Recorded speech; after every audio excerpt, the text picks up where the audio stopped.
प्रेम से बोलिए श्री सद्गुरु महाराज की जय। बंदो गुरुपद कंज कृपा सिंधु नर रूप हरे महामोहतम पुंज जासु वचन रवि करनिकर धन्य धन्य सतगुरु सुखद महिमा कही न जाय। जो कुछ कहूँ तुम्हारी कृपा मोते कछु नो बसाय।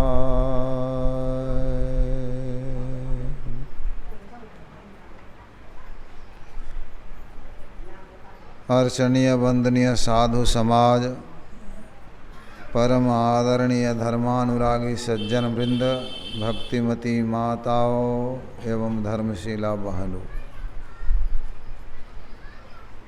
अभी पाठ के माध्यम से सुन रहे थे कि भगवान श्री राम मैया जानकी लक्ष्मण जी वनवास गए।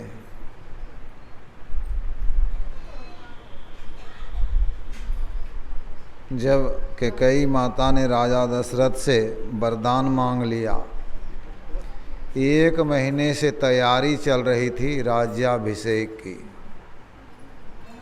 वरदान मांग लिया, 14 वर्ष भगवान श्री राम को वन और भरत को राज्य मिले। तो भगवान श्री राम को कोई चिंता नहीं हुई, वे तैयार हो गए बन जाने के लिए। सीता मैया भी किसी तरह से भगवान श्री राम को मना करके बन जाने के लिए तैयार हो गई। लक्ष्मण जी ने बहुत व्यवस्था दिखलाया, हमको भी ले चलिए। भगवान श्री राम ने देखा अगर इनको नहीं ले जाऊंगा तो शरीर नहीं जाएगा लेकिन प्राण चला जाएगा। शरीर से भी नाता तोड़ चुका है लक्ष्मण, तो उनको भी साथ में ले लिया। अब किनकी सेवा के लिए जा रहे हैं? भगवान श्री राम की सेवा के लिए लक्ष्मण जी जा रहे हैं। गए, लोग कहते हैं काह दिखाई विधि काह दिखावा, काह सुनाई विधि काह सुनावा। क्या सुनाया था? राज्याभिषेक। क्या सुना दिया? वनवास। क्या दिखाना था? राज्याभिषेक दिखाना था, लेकिन वनवास दिखा दिया। एक रात में बात बदल गई। 1 महीने की तैयारी सब समाप्त। तो कभी कभी जीवन में इस तरह का अगर आ जाता है कि करते हैं कुछ, हो जाता है कुछ, तो बहुत घबरा जाते हैं, बहुत दुखी हो जाते हैं। भगवान श्री राम को कुछ भी दुख नहीं हुआ, लेकिन साधारण जीवों को तो दुख होता है। तो जिस भगवान श्री राम की सेवा के लिए लक्ष्मण जी वन को गए, अब पहले रात में तमसा नदी के किनारे बास, और दूसरे रात में श्रृंगबेरपुर के नज़दीक एक वृक्ष के नीचे, शिशुपा वृक्ष के नीचे भगवान श्री राम सोए, मैया जानकी भी सोई। लक्ष्मण जी पहरा में रहे। निषाद राज वो भी पहरेदारों को जगह जगह पर नियुक्त करके अपने भी लक्ष्मण जी के पास बैठ करके पहरा देने लगे। लेकिन यह जो देखा पत्ते के बिछौने पर सोए हुए हैं भगवान श्री राम मैया जानकी, बड़ा दुख हुआ निषाद राज को। तुलसीदास जी लिखते हैं, सोबत प्रभु ही निहारी निषादु, भयउ प्रेम बस विकल विषादु। वे प्रेम के वशीभूत होकर के विकल हो गए। बड़ा दुख हुआ उनको, विषाद हुआ। तन पुलकित जल लोचन बहाई, शरीर पुलकायमान है, आँखों से आंसू की धारा चलती है। वचन सो प्रेम लखन सन कहाई, प्रेम पूर्वक वचन लक्ष्मण जी को कहने लगे। भूपति भवन सुबास सुहावा, राजा दशरथ का भवन कैसा है? सुबास, सुंदर वास है, सुहावना है। सुरपुर सदन न पड़तर पावा, देवताओं के राजा इंद्र हैं, उनका भी भवन नहीं है राजा दशरथ के ऐसा। मणिमय रचित चार चौबारे, मणियों से जरा हुआ चौबारा, बहुत ऊंचा मकान जहाँ की चारों तरफ की हवा लगती हो। आजकल के तरफ बिजली पंखा नहीं लगा हुआ था, लेकिन चारों तरफ की हवा लगती थी।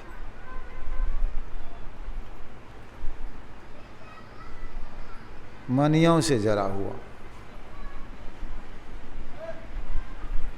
जिस पलंग पर सोते थे भगवान श्री राम, पलंग मंजू मसी दीप जहाँ, दीप के लौ के समान चमकता था, यानी सोने से मढ़ाया हुआ था।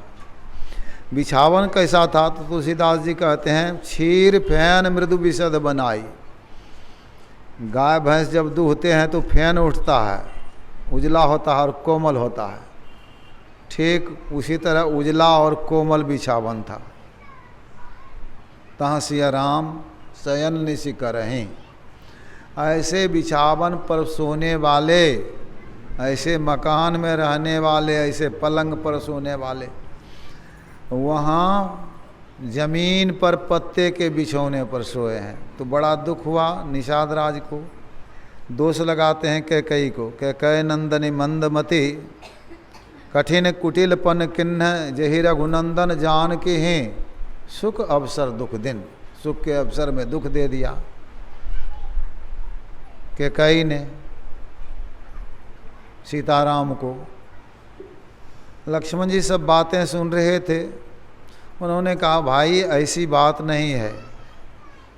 बोले लखन मधुर मृदु वाणी, मधुर मीठी वाणी, मृदु कोमल वाणी।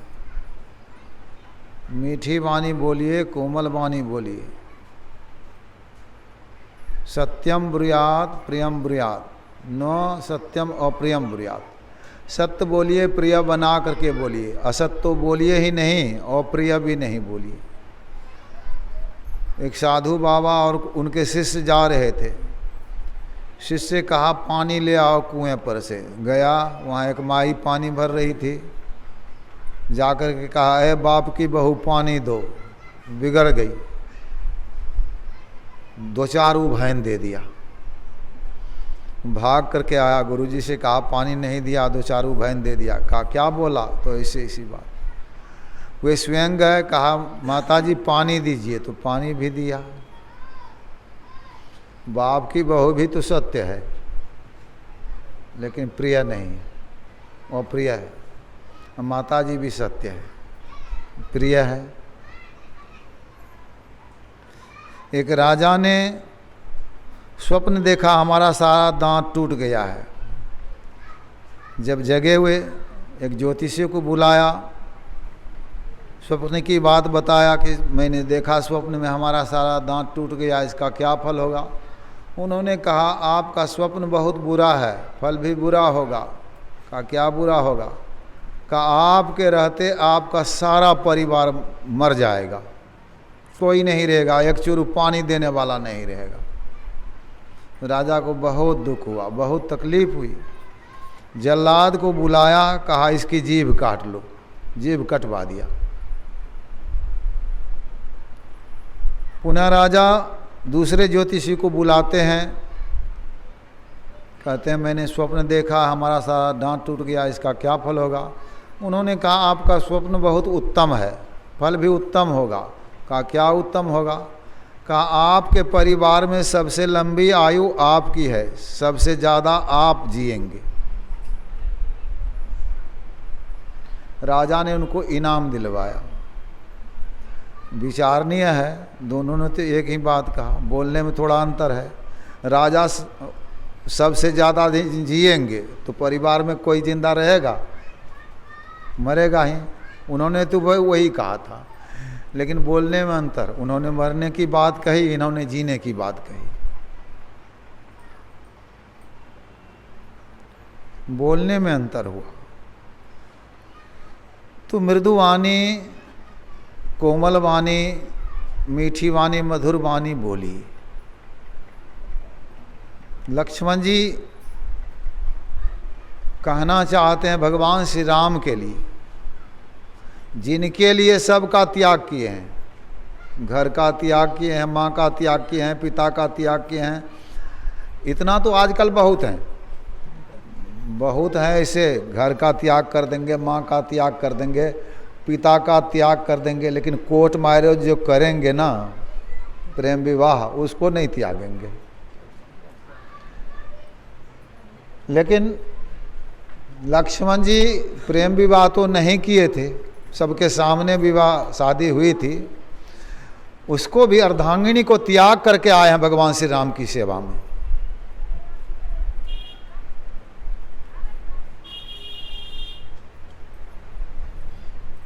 सत्य बोलना है तो मीठी वाणी में कह देते हैं, काहू न को सुख दुख कर दाता, निज कृत कर्म भोग सुनु भ्राता।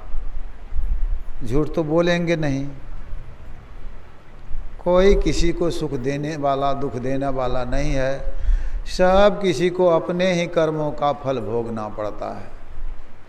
संत पलटू साहब की वाणी में है, अपनी अपनी करनी अपने अपने साथ, अपने अपने साथ करे सो आगे आवे। बाप के करनी बाप पूत के पूते पावे। जोरू का जोरू को फले, खसम का खसम को फलता। अपनी करनी सेती जीव पार उतरता। नेकी बदी है संग अच्छा बुरा, और न संगी कोई, देखो बूझ विचार संगे जय हैं दोई। पलटू करनी और का नहीं, और के माथ, अपनी अपनी करनी अपने अपने साथ। भगवान श्री कृष्ण की वाणी में है, कर्मण्ये भा अधिकारस्ते माँ फलेषु कदाचन। अर्जुन, कर्म करने का तेरा अधिकार है, मनुष्य मात्र को अधिकार है, लेकिन फल क्या मिलेगा तो यह मनुष्य के अधिकार में नहीं है। फल तो मैं दूंगा। कर्म करते हैं बुरा कर्म, चाहते हैं कि भला हो जाए।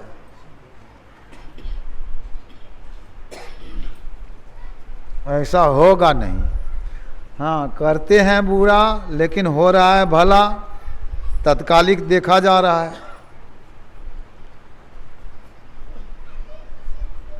तो कर्म तीन तरह का होता है, क्रियमान, संचित, प्रारब्ध। क्रियमान अभी कर रहे हैं, अभी आलू लगा रहे हैं, मकई बोते हैं, गेहूं बोते हैं, यह सब आगे होगा। पहले जो कर्म कर चुके हैं वही खा रहे हैं। तो पहले की कमाई जो है वह मिल रहा है, अभी जो कर रहे हैं यह तो पीछे मिलेगा। क्रियमान अभी कर रहे हैं, इसी को कहा गया। या जब जमा होता है तो संचित हो जाता है, और संचित में जो निकाल करके खाते हैं उसी को प्रारब्ध कहा गया, उसी को भाग्य कहा गया। पहले प्रारब्ध रचा, प्रारब्ध भाग्य पहले रचा है, पीछे रचा शरीर। तुलसी चिंता क्यों करे, भज लीजिए रघुवीर। सुख संपत्ति परिवार बराई, लिखी तेरे साथ पठाया। कहे कबीर सुनो भाई साधो, गणिका अभिमान चढ़ाया। वो तो पहले का मिल रहा है, अभी जो कर रहे हैं यह भी मिलेगा, यह भी संचित होगा, फिर प्रारब्ध बन जाएगा, भाग्य बन जाएगा।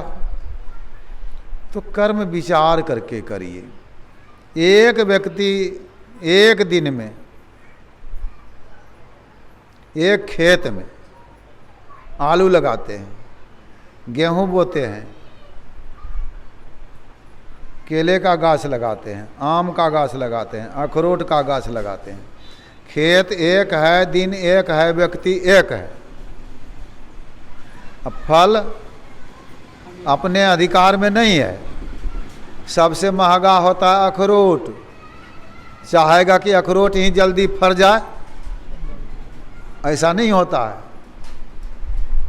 कर्म तो किया, कर्म करना उनका काम है, लेकिन फल मिलेगा भगवान के तरफ से, परमात्मा के तरफ से। आलू 2-2.5 महीने में उखाड़ लेंगे, 5 महीने में गेहूं काटेंगे, केला 1 साल में फलेगा, आम 4-5 साल में फलेगा, अखरोट 40 साल में फलेगा।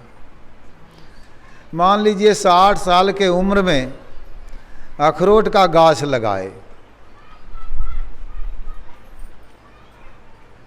99 साल के अंदर समाप्त हो गए, 100 बरस पूरा नहीं, तो अखरोट का फल तो नहीं खा सके। तो वह फल खाएंगे, कर्म का फल मिलेगा, लेकिन हो सकता है कीड़े के रूप में भी खाएंगे। कीड़ा होता है ना फल में, वह अभी खा रहा है फल को। लेकिन मनुष्य का शरीर मिलेगा कि नहीं मिलेगा, इसका कोई भरोसा नहीं, ठिकाना नहीं। तो फल तो खाएंगे, कर्म का फल तो मिलेगा। तो विचारिए, देखिए युधिष्ठिर महाराज दोबारा जुआ खेले। उस जुए में शर्त लगाया गया कि जो जुआ में हारेंगे 12 साल का वनवास होगा, 1 साल अज्ञातवास में रहना पड़ेगा। तो जुआ में हार गए, 12 साल का वनवास हुआ, 1 साल का अज्ञातवास, जो विराट नगर में जा कर के रहे, जो नेपाल में है। तो यह तत्काल फल मिल गया कर्म का। कुछ कर्म ऐसे होते हैं तत्काल फल मिलता है, कुछ बहुत दिनों के बाद मिलता है।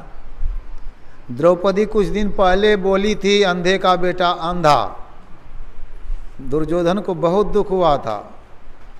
उसी के कारण जुआ खेला गया। जुए में जब हार गए युधिष्ठिर महाराज, सबको हारे, धन संपत्ति राज पाठ सब हार गए। नकुल सहदेव भीम अर्जुन अपने आप को भी हार गए। अधिकार भी नहीं है अब दूसरे को हारने का। अनाधिकार चेष्टा किया, द्रौपदी को लगा दिया दांव पर और उसको भी हार गए। दुशासन खींच करके ले आया भरी सभा में। दुर्योधन ने कहा इसको निर्वस्त्र करके हमारे जंघे पर बैठा दो। सारी खींचने लगे। एक पति रहे, निर्बल रहे, दुर्बल, निस्सहाय, निर्धन,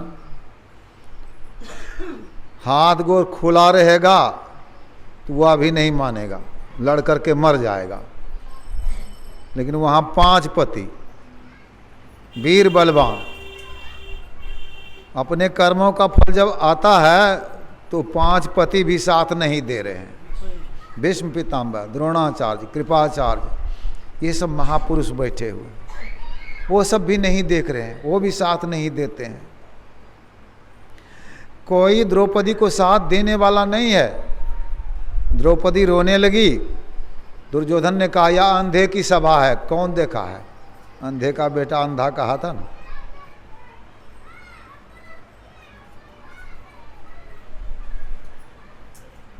आखिर द्रौपदी का अपना कर्म ही सहायक हुआ।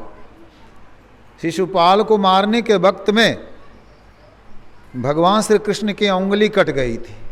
द्रौपदी नई साड़ी, कीमती साड़ी पहनी थी, तुरंत फाड़ करके बांध देती है। भगवान ने कहा था इसके बदले में बहुत सारी दूंगा। कितना बांधी होगी? 1 बित्ता लंबा, 4 उंगली चौड़ा, उंगली में कितना लपेटेंगे? और उसके बदले में कितनी साड़ी मिली? नारी बीच साड़ी है कि साड़ी बीच नारी है? नारी ही की साड़ी है कि साड़ी ही की नारी है? बसन रूप भय श्याम, तो सब रूपों में वही है। चर अचर रूप सर्वगत सर्वदा बसत इति वासना धूप दीजिए। सब रूपों में परमात्मा ही है।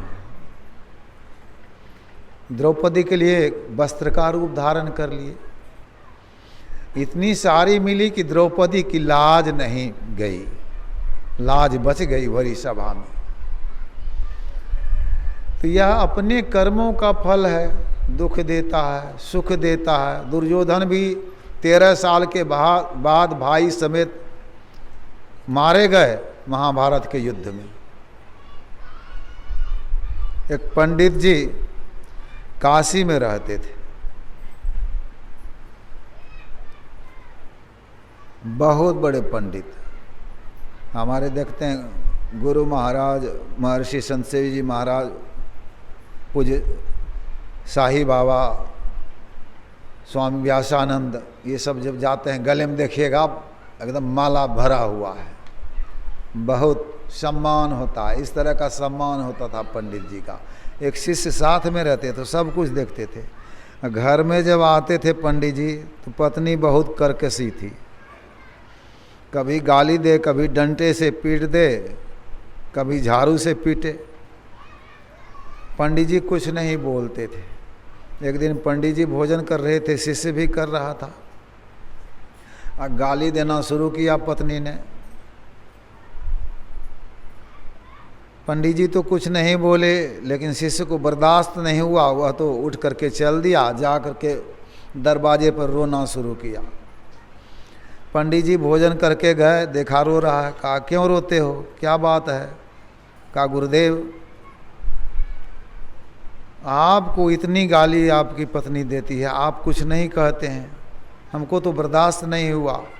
आपकी पूजा होती है सब जगह, देवताओं से भी बढ़ करके आपकी पूजा होती है सब जगह, मैं आपके साथ में रहता हूँ, लेकिन यहाँ जब आते हैं तो कभी पीट देती है, कभी गाली देती है, कभी कुछ करती है, आज तो हमको बर्दाश्त नहीं हुआ।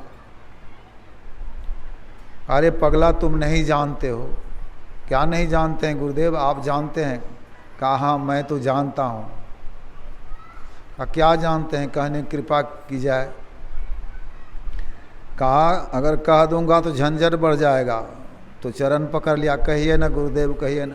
कहा चलो एकांत में ले गए, जा कर के कहा किसी को कहना नहीं, नहीं तो झंझट बढ़ जाएगा। देखो पिछले जन्म में मैं धोबी था, एक गदही थी हमको, गदही पर कपड़ा उसन करके उबाल करके लादते थे। उबाला हुआ कपड़ा, गरम कपड़ा जो पीठ पर लादते थे, चमड़ी मांस घाव हो गया, उसको दर्द होता था, दुख होता था, लेकिन हम तो लादते ही रहे उबाल करके कपड़ा, चढ़ते भी थे ऊपर से कपड़ा लाद करके। घाव बढ़ते गया, खून पीप चलते रहता था, उसको भोजन भी बढ़िया नहीं लगे, बहुत कमज़ोर हो गई। हमारा जो कर्म था वो तो करते ही रहे, कपड़ा लादते ही रह गए।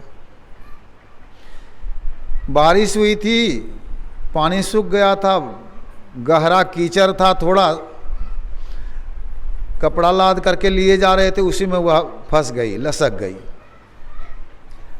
मैंने 2-4 डंडा लगा दिया, वो नहीं निकल सकी। फिर मैं उतरा, कपड़े को उतारा, फिर जो 2-4 डंडा लगाया, वह नहीं निकल सकी।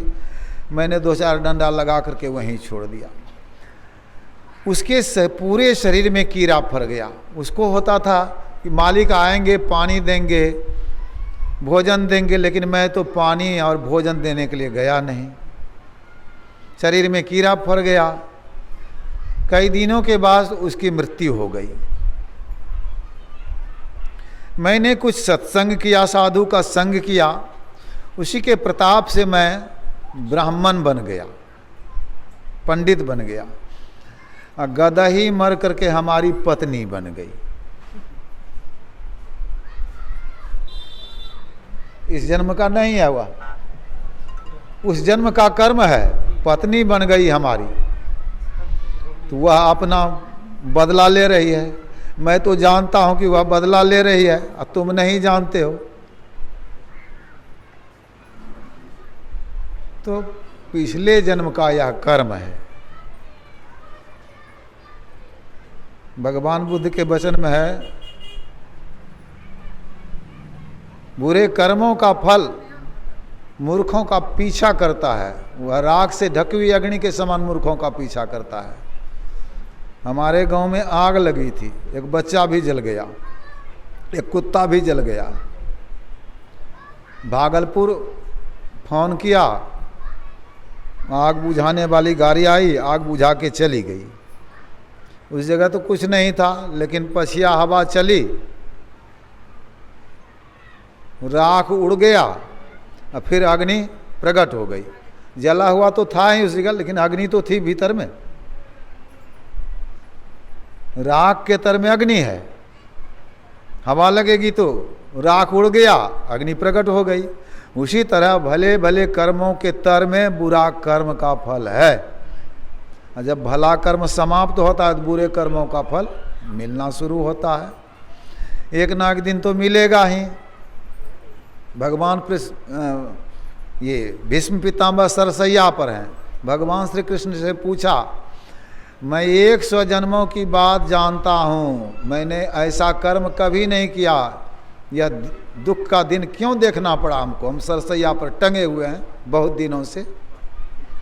भगवान श्री कृष्ण ने कहा, 101 जन्म की बात आप जानते हैं? कहा नहीं, हमारी दृष्टि 100 जन्म तक जाती है, 101 जन्म में नहीं, आगे नहीं। कहा 101 जन्म में आप राजा थे, शिकार खेलने के लिए जा रहे थे, एक सर्प ने रास्ता काटा, आपने मारा, उठा करके फेंक दिया, कटीले बबूर वृक्ष पर जा गिरा, कांटे में लटका रहा, कई दिनों के बाद प्राण छूटा। उसी कर्म का फल है, आप भी तीर पर हैं, कांटे पर हैं। 100 जन्मों के बाद भी कर्म का फल मिलता है, उसी को मिलेगा जो करेंगे। द्रौपदी ने किया तो द्रौपदी को मिल गया। बाप के करनी बाप, पूत के पूते पावे, जोरू का जोरू को फले, खसम का खसम को फलता।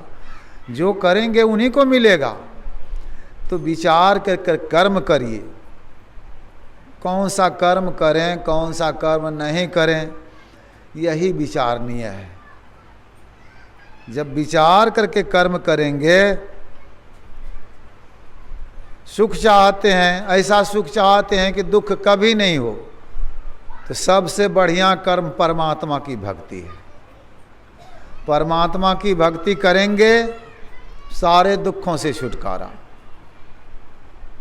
दुख तो चाहते ही नहीं, कोई नहीं चाहते हैं, कोई नहीं चाहते हैं। संसार में कर्म करते हैं, सुख चाहते हैं, लेकिन यह नहीं जानते हैं कि इस कर्म का फल क्या होगा।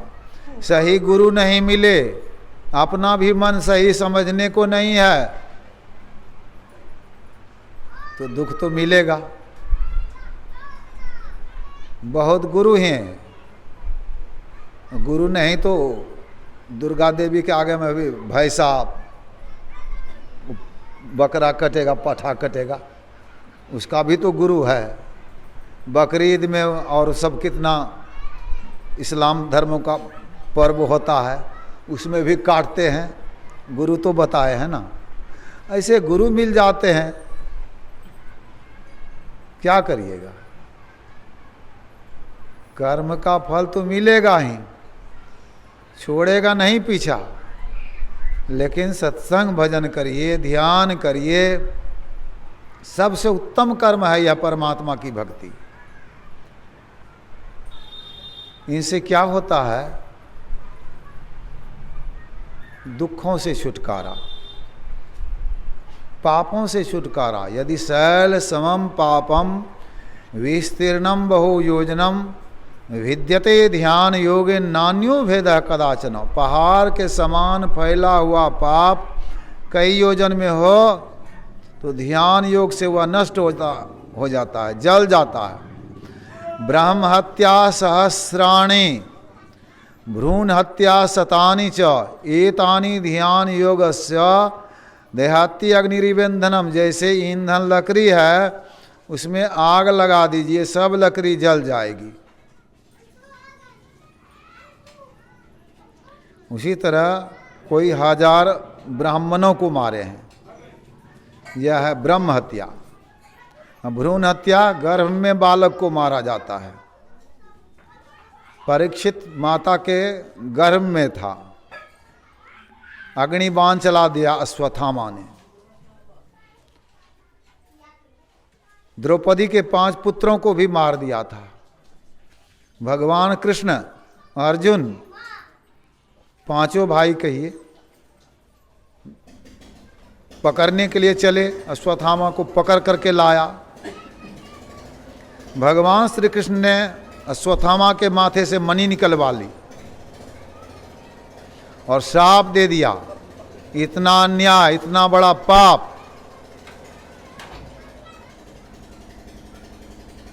जाओ माथे से खून पीप चलते रहेगा, घाव से दुखते रहेगा, रिश्ते रहेगा, भटकते रहोगे, मृत्यु मांगते रहोगे, लेकिन मृत्यु नहीं आएगी। कहीं रहने का जगह नहीं मिलेगा तुमको। बहुत बड़ा श्राप दे दिया क्रोध करके, बहुत बड़ा पाप किया, भ्रूण हत्या। चरणों में गिर गया, क्षमा कर दीजिए, उद्धार का कोई उपाय बताइए। भगवान श्री कृष्ण बोले, कलयुग में कोई संत उद्धार कर देंगे तो उद्धार हो जाएगा। संत तो बहुत हो गए, लेकिन किसी ने उद्धार नहीं किया। 1984 ईस्वी में माथे में घाव वाला आदमी, बहुत विकल आदमी आया कुप्पा घाट में, गुरु महाराज को प्रणाम करके चला गया। गुरु महाराज अपने शिष्यों से बोले, अश्वत्थामा को ऐसे ऐसे शाप दिया था भगवान श्री कृष्ण ने, अश्वत्थामा बहुत दुखी है। यह 10 बजे की बात हुई। फिर जब 3 बजे सत्संग होने लगा, टीकापट्टी के जयप्रकाश जी वहाँ थे, जयप्रकाश मंडल। तो गुरु महाराज बोले, माइक हमारे सामने में दीजिए। तो माइक दिया गया। गुरु महाराज बोले, अश्वत्थामा मुक्तो भव, अश्वत्थामा मुक्तो भव, अश्वत्थामा मुक्तो भव, करिए आरती। उस दिन अश्वत्थामा को गुरु महाराज मुक्त कर दिए। 5000 वर्ष से ज़्यादा दुख भोगना पड़ा। एक भ्रूण हत्या किया था, माता के उदर में बालक को मारा था। जो 100 भ्रूण हत्या किए हैं, जैसे अग्नि ईंधन लकड़ी को जलाती है, आग लगा दीजिए सब लकड़ी जल जाएगी, तो सब पाप, ब्रह्म हत्या का पाप, भ्रूण हत्या का पाप सब जल जाएगा। मुहूर्तमपि यो गच्छे नासाग्रे मनसास सर्वं तरती पापानां तस्य जन्म शतार्जितम। एक मुहूर्त भी नासाग्र में जो जाते हैं मन समेत, रुकते हैं, ठहरते हैं वहाँ। अब मुहूर्त कितना होता है? हम गर्ग संहिता में पढ़े 48 मिनट का मुहूर्त होता है, ऋषिकेश में पढ़े। या जो कहिएगा कुछ ऐसे किए पाप कट गया, ऐसा नहीं होगा। 48 मिनट का मुहूर्त होता है। जिसका ध्यान बन गया, 48 मिनट ठहर गए वहाँ, 100 जन्मों का पाप है वह भी जल जाएगा। भगवान श्री राम कहते हैं, सन्मुख होए जीव जब हम ही, जन्म कोटि अघनासों तब ही। जीव जब हमारे सन्मुख हो जाता है तो करोड़ों जन्मों के पापों से मैं उनको मुक्त कर देता हूं, करोड़ों जन्मों के। तो जीव सन्मुख होगा, शरीर नहीं। शरीर तो राजा दशरथ जी सामने है ना, पुत्र ही है। और जब पापों का फल मिल रहा है, इंद्रिय शकल विकल्प है भारी, कौशल्या से कहते हैं, वही पाप लगा, वही साप लगा जो मैंने श्रवण कुमार को मारा था, उनके पिता ने साप दिया था। और गुरु महाराज कहे हैं, सतबरत में दिर आप हो, कोई साप क्या करे। साप उसको नहीं लगता है जो सतवर्त में दिर हो गया। जिन्होंने परमात्मा की भक्ति कर ली, यही मानुष देश मैया में करूँ परमेश्वर में प्यार, कर्म धर्म को जला खाक कर देंगे तुमको तार। उद्धार हो जाएगा, कर्म धर्म वहाँ कुछ नहीं रहेगा, ना बुरे कर्मों का फल होगा ना धर्म का फल होगा। इन सब से छूट करके उद्धार हो जाएगा, परम कल्याण हो जाएगा। तो यह परमात्मा की भक्ति जो है, परमात्मा की भक्ति हम कहते हैं, कोई उसको गॉड की भक्ति करे कहे तो वह भी ठीक, खुदा की भक्ति कहे तो वह भी ठीक, लेकिन भक्ति करने वाले को 5 पाप को छोड़ना पड़ेगा। जो निज घट रस चाहो, ध्यान करना चाहते हैं, गुरु महाराज वर्जित कर दिए हैं। अपने घट में परमात्मा को, खुदा को, गॉड को देखना चाहते हैं, आनंद प्राप्त करना चाहते हैं, सुख प्राप्त करना चाहते हैं अपने अंदर में, तो अपने को 5 पाप से हरदम खूब बचाओ। हाय एक झूठ, झूठ को त्यागी, नशा है दूसर, तीसर नारी पर की हो, चौथी चोरी, पंचम हिंसा, दिल से इन्हें अलगा हो। जैसे मकई बोए हैं, गेहूं बोए हैं, धान बोए हैं, खरपतवार हो गया, घास वगैरह हो गया उसमें, तो क्या करते हैं, उखाड़ उखाड़ करके फेंक देते हैं।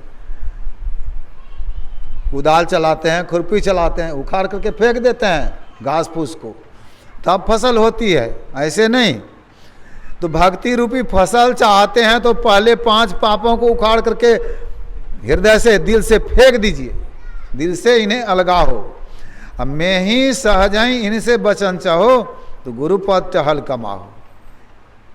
महर्षि में ही कहते हैं, परमाराध्य गुरु महाराज कहते हैं, ये इनसे बचना चाहते हैं तो गुरु की भक्ति करिए, उनके चरणों का टहल करिए। गुरु की भक्ति, साधु की सेवा बिन कछु नहीं पाई हो। साधु की सेवा करिए, गुरु की भक्ति करिए। तो इन 5 पापों को त्याग करके, त्याग 5 पाप हो फिर पाप क्या करे, सतभरत में दृढ़ आप हो कोई साप क्या करे। तो 5 पापों से अपने को बचाइए। जो पाप करते रहेंगे उनसे ध्यान पापी से नहीं बनेगा। चल रहे हैं पूरब, मन में है कि पश्चिम चलना है, पश्चिम चलना है, तो पूरब जो जा रहे हैं उधर से तो रुकना पड़ेगा, लौटना पड़ेगा ना, उलट करके नहीं चलेंगे। तो पाप के तरफ चल रहे हैं, संसार के तरफ चल रहे हैं, संसार से मुख मोड़ करके पाप को त्याग करके उलट जाइए अपने अंदर में, तब परमात्मा के तरफ चलेंगे, तब परमात्मा की भक्ति होगी। भक्ति होगी तभी परम कल्याण होगा, उद्धार होगा। बोलिए प्रेम से श्री सद्गुरु महाराज की जय।